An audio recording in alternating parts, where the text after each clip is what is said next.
Thank you very much for having me. So let's talk about why first pages are so important.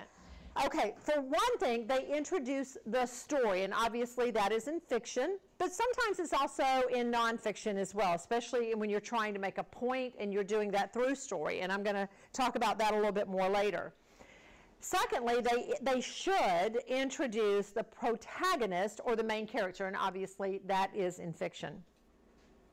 They introduce the reader to the subject and how it will be addressed. That is in nonfiction. They introduce the author's voice. We're going to talk more about what voice is, in case you're like, I'm familiar with that term. They introduce the author's tone, and they introduce the book's theme. So why are first pages so important? There's actually one other reason. I'm going to hit that at the very end, but just to go back over it again, they introduce the story. They should introduce the protagonist right up front. And if you are writing romance, how many of you write romance? Anyone? Okay, very good. Back there, all right. They should introduce the two protagonists, the male, the female protagonist, typically to each other. If it's in nonfiction, they introduce the reader to the subject and how it will be addressed. You kind of know up front with nonfiction how the writer intends to address the subject matter that they're going to talk to you about, and then that lets you know right up front whether or not this is the kind of book, the tone that the author has set, the voice that the author uses, if this is the kind of book in that particular genre that you want to read. And then, of course, they do introduce the author's voice, the author's tone, and then the book's theme. Okay, so moving on. All right, making sure everybody can see what is story and how does it differ from plot. We're going to start with fiction, and that is what this is about. The story is the entirety of what has happened to your characters. You will not necessarily reveal all of this when you are writing your book, your plot, but you have to know the story of your characters. You have to know everything that came before, not just what's going to happen between the covers of the book. The plot is what happens between the covers of the book. But the story is the life of the character. Now, my grandmother taught me, my grandmother was a great storyteller. She never wrote a book in her life, and she could hardly write English. But she taught me that if you know your character, then you will know their story. And part of that is in knowing their story. Sit down, write it out. If you have a character with a scar on her forehead, where did that scar come from? How old was the character when they fell on their bicycle? Was it because they were running from someone? Was somebody taunting them? Were they being bullied? Or were they just this, carefree, haphazard kind of a kid that never saw any danger anywhere and went careening down a cliff and ended up with a horrible gash over his forehead? What happened? That will tell you something about the actual character, and then that leads itself into the plot. The book I'm working on right now for NaNoWriMo, the book that I'm working on right now, the main male character is a daredevil. He always has been from the time he was a little boy. And I wrote out all kinds of things that his parents thought they would never, ever see him to adulthood because of the things that he had done. And we probably all know, if we haven't already raised someone who is exactly like that. So what I know about Wesley, all the things that I know about Wesley that his mother told me, are not necessarily going to go in the book, but they certainly form his character. The plot, again, is what you as the author determine to put within the covers of the book. This is the story. This is this part of their story, the overall story, that you are choosing to tell. Okay.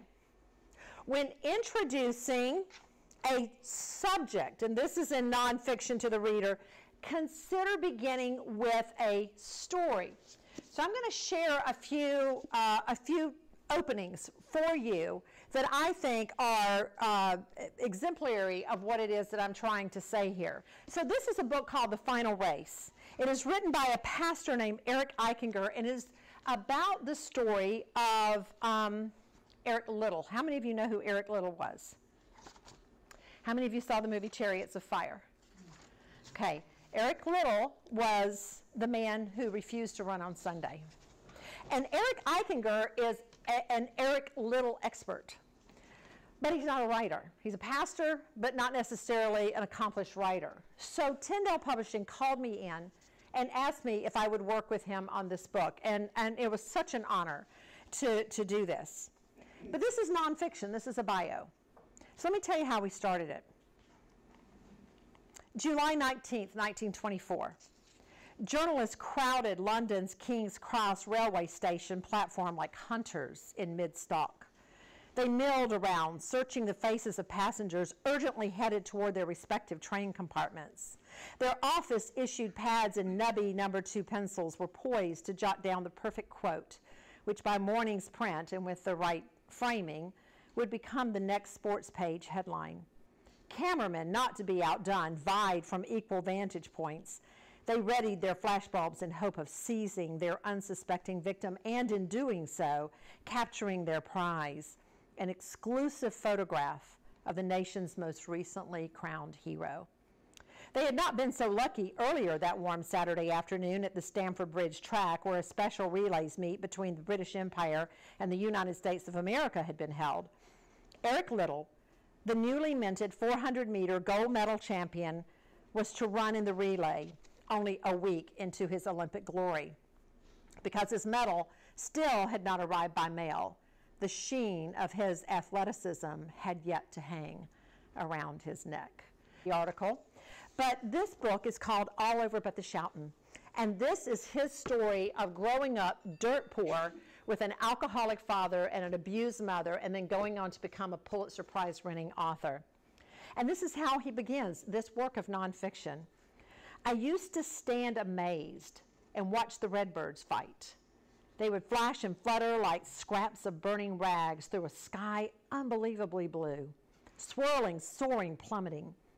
On the ground, they were a blur of feathers stabbing for each other's eyes.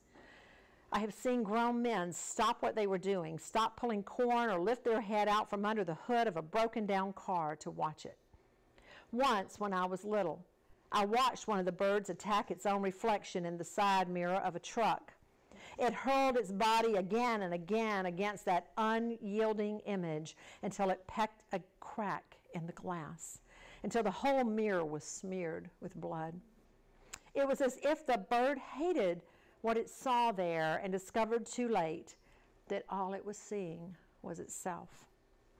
I asked an old man who worked for my Uncle Ed, a snuff-dipping man named Charlie Bivens, why he reckoned that bird did that.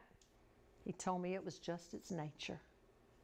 So that's a perfect way to get into his story, because his story is about beating yourself up, never thinking you're good enough because of where you came from. And that was a perfect way for him to start that. This is a book that I discovered last year, just about a year and a month ago. I was very honored to be chosen as one of 12 to sit at the feet of Robert Benson. And I don't know if you are familiar with Robert Benson, but he is a contemplative. He is a best-selling author. That man, if he wrote a grocery list, I'd buy it. And I had the honor of sitting under his tutelage for a week. And we were all supposed to bring the book that inspired us the most. And there was a young man there who was a Lutheran pastor. And he brought this book. It's called Open Secrets by Richard Leisher. And we were just supposed to throw the books on the table, and then you could pick up a book and read it while you were there. And I not only started reading it, I ended up buying it on Amazon. And it was waiting for me when I got home. But this was about his first adventures, Richard Leisher's, his first adventures into being a pastor at a small church. And you know, when you graduate from seminary, you think you're going to save the world. And he found out differently. So this is the way he started it. He titled the chapter, Egypt. I had a parish in a small town in southern Illinois, not far from the confluence of the Mississippi and the Missouri rivers, where the Missouri shows brown and the Mississippi foams yellow, and the two make a big river the color of cream soda. Isn't that great? Yes. The farms in my parish rested on the American bottom at the southernmost tip of the great Illinois prairie. The land was flattened by a prehistoric ocean several millennia ago, then smoothed by a glacier, and finally turned black as onyx by the rivers. Isn't that a great opening? And that's nonfiction. Okay, one more.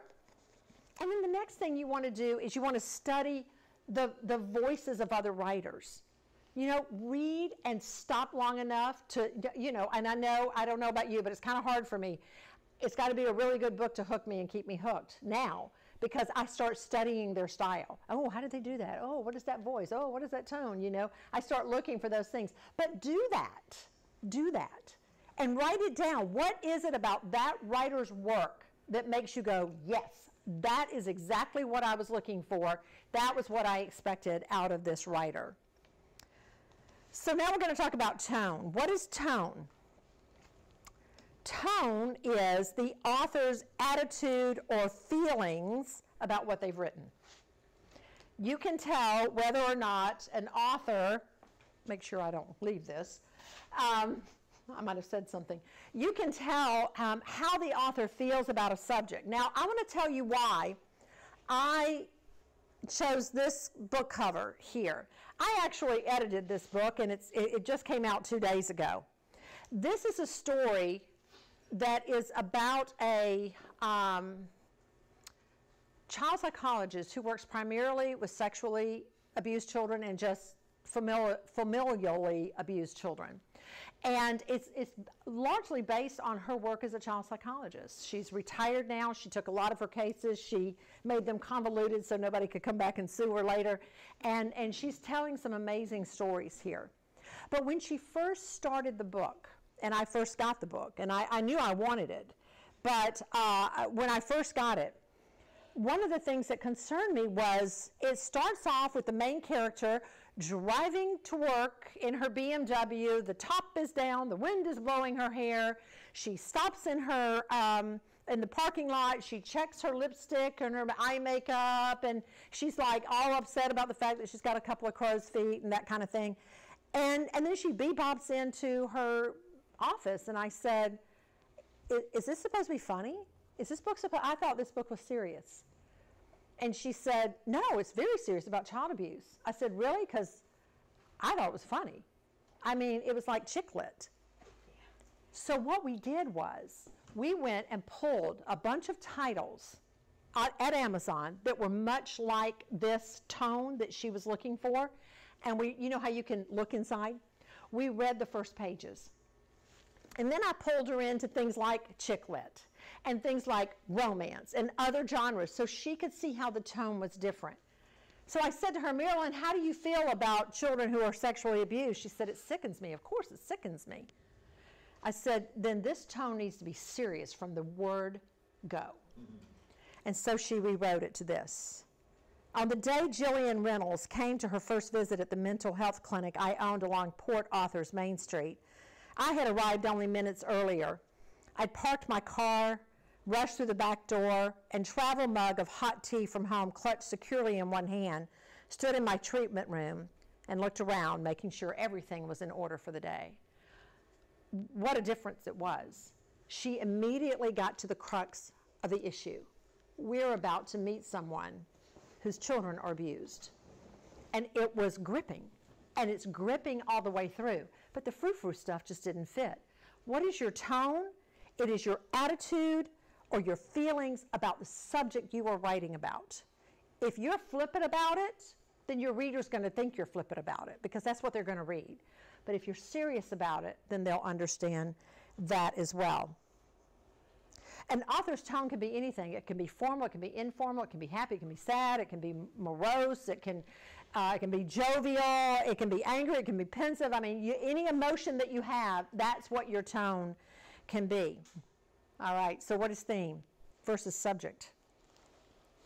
The book's theme is the main idea, and it's stated either directly or indirectly. There is a difference in theme and subject, which is the topic that acts as a foundation. The subject is a topic that acts as a foundation. Theme is the opinion of the author expressed on the subject. My opinion is that if you've got unforgiveness in your heart, you better get it out. You better figure out what it is or it will destroy you. It will sit like a root like a seed under the soil, and then someday somebody's going to come along and water it, and it's going to sprout. And then you're going to have to deal with it. I believe that fervently. I've seen it over and over and over in my lifetime. And that's what the Ornament Keeper is about. That's how I feel about it. For example, if a writer believes that all love is doomed, anybody ever read Shakespeare?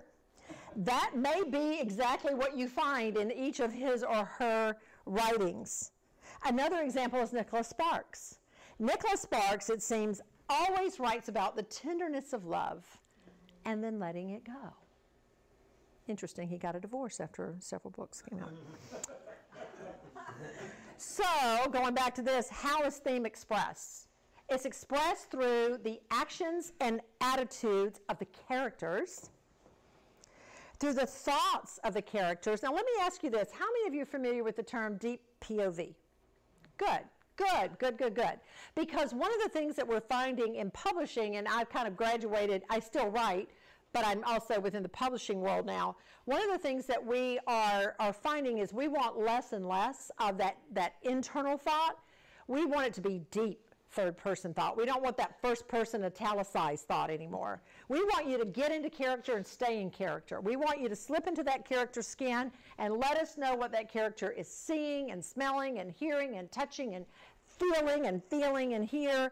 One of the things that I tell my clients is this. If you are in character and you are writing and the phone rings and you can answer as you're not in character.